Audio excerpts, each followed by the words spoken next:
My sister broke my $2,500 wheelchair as a joke, so I took her to court.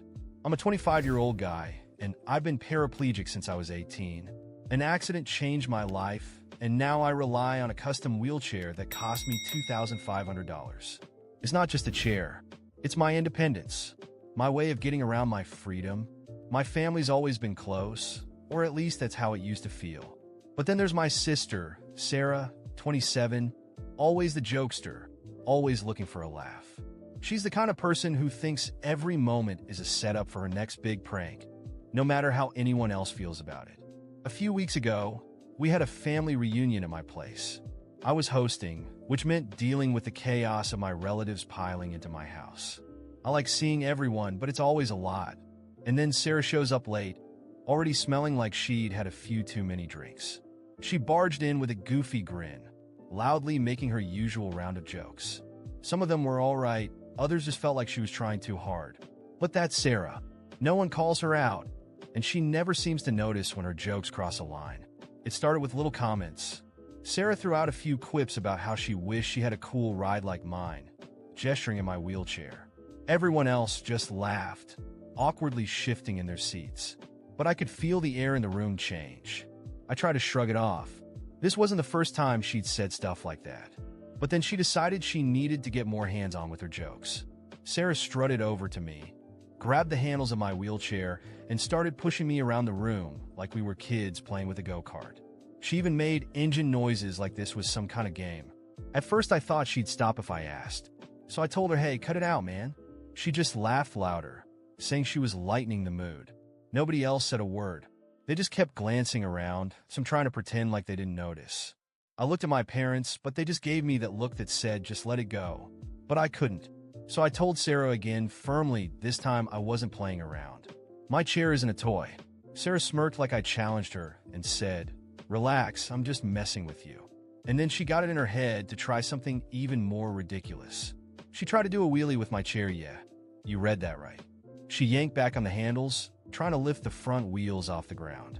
I shouted at her to stop, but she just kept going. Then it all went south. She couldn't keep her balance, and the wheelchair tipped. One of the wheels landed hard on the floor with a loud crack. I barely managed to catch myself as I tumbled out of the chair, but my focus immediately snapped to the wheelchair. The right wheel was bent out of shape. The frame was twisted. It was trashed. The room went dead silent.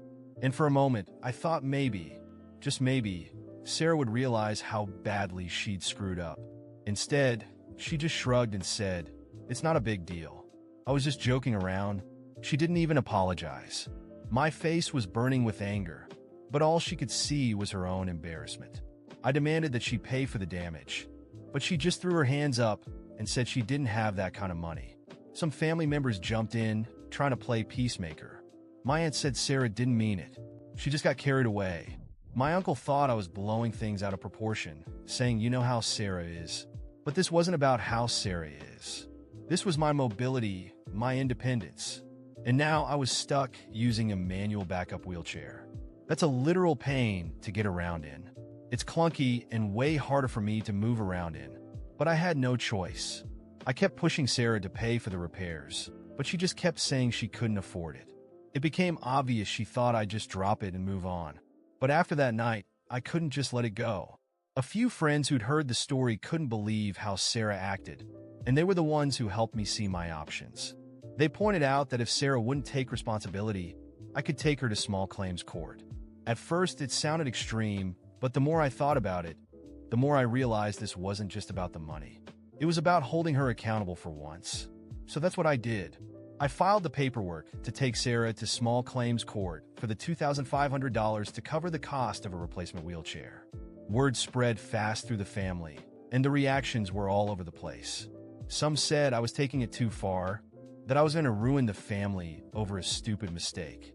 Others, mostly the ones who'd been on the receiving end of Sarah's pranks before, thought she finally needed a wake-up call. But for the first time, I didn't care what they thought I knew.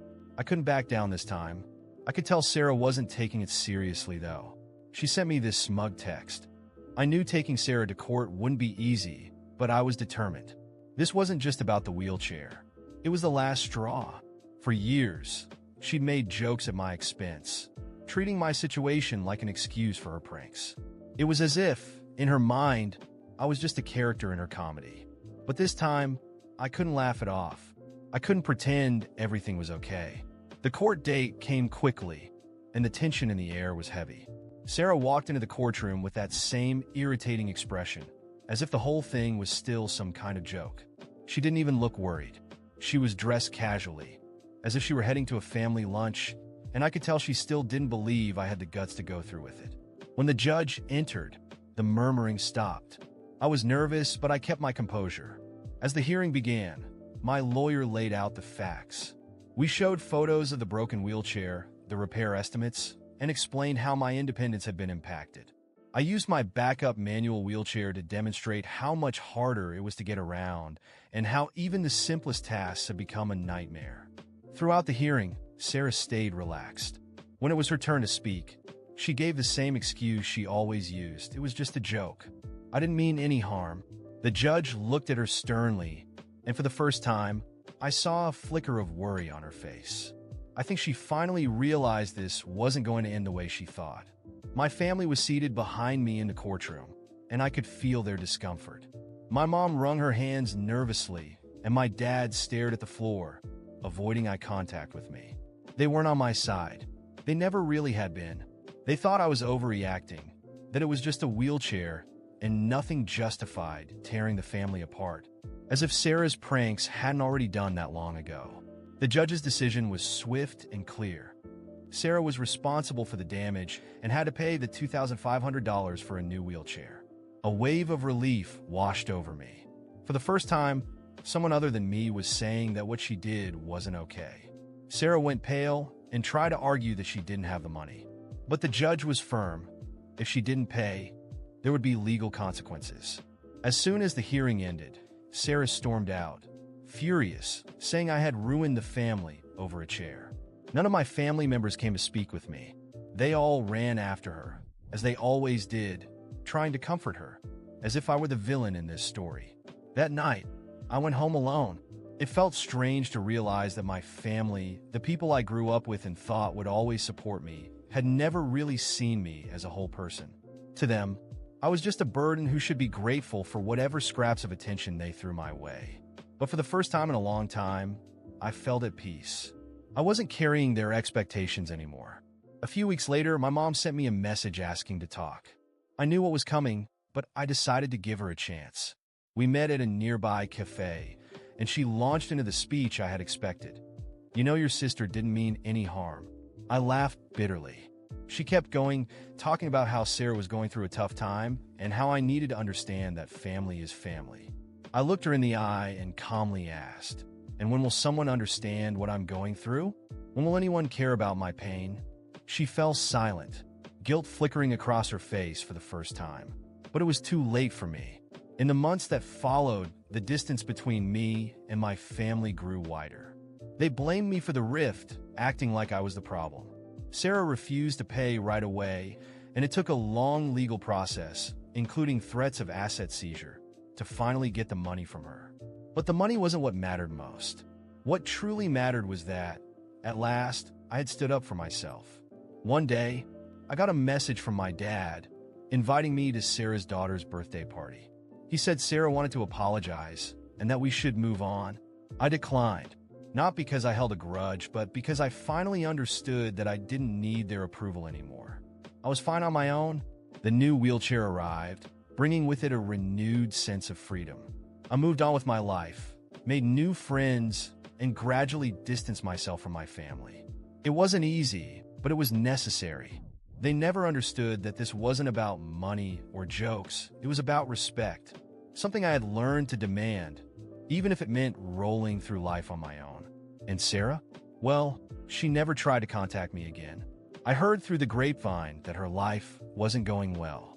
Her reckless behavior and constant pranks drove people away. She lost her job, and her boyfriend left her not long after. Maybe, just maybe, she finally learned the difference between a joke and a humiliation. As for me, I kept moving forward.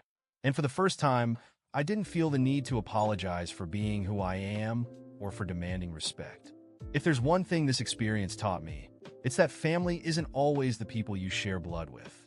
Sometimes, family is the people who choose to stand by you and respect who you are. And I finally found that. Months passed since the court hearing, and although I initially felt relieved, the aftermath was harder than I expected. I knew things wouldn't be the same with my family, but the isolation that followed hit me deeper than I imagined.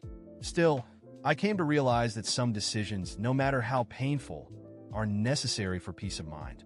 This fight wasn't just about the wheelchair.